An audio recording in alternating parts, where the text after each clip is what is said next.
Dans cette leçon, vous serez en mesure d'interpréter les données des tracés linéaires. Les tracés linéaires sont un moyen visuel de représenter des données catégorielles. Il y a beaucoup de questions que vous pouvez poser sur les données. Quelle est la plus petite catégorie? Quelle catégorie est la plus grande? Quelle catégorie a été la plus populaire? Quelle activité était la moins populaire? Regardez le premier exemple. Quelqu'un voulait savoir combien de temps il faut à chaque élève de sa classe pour prendre son petit déjeuner. Le temps qu'il faut pour prendre le petit déjeuner est le titre. Si je voulais savoir quelle catégorie était la plus grande, je chercherais la colonne avec le plus grand nombre de points ou de X. Nous pouvons voir qu'il faut 10 minutes à cet élève pour manger en classe. Cela signifie que c'est la plus grande catégorie. Lorsque vous interprétez les données du tracé linéaire, commencez par lire les noms du titre et de la catégorie. Comprendre ce que représentent les données vous aidera à les interpréter.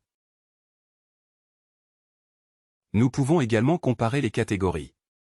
Parfois, nous voulons savoir combien de plus ou combien moins d'une catégorie qu'une autre. Regardez le deuxième exemple. Quelqu'un a recueilli des données sur le nombre de voitures vendues chez un concessionnaire automobile chaque jour de la semaine. Nous voulons savoir combien de voitures de plus ont été vendues vendredi que mardi. Vendredi, 6 voitures ont été vendues, et mardi, 3 voitures ont été vendues.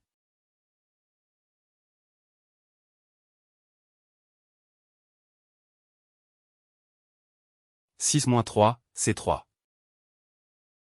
Cela signifie que 3 voitures de plus ont été vendues vendredi que mardi. Prenez le temps de lire attentivement la question. Si vous ne comprenez pas la question, demandez-la à votre professeur ou à un ami. Vous pouvez même utiliser Google Translate ou une autre application pour traduire la question pour vous. À la fin de cette leçon, vous serez en mesure d'examiner les tracés linéaires afin de répondre à des questions sur les données qui y sont représentées.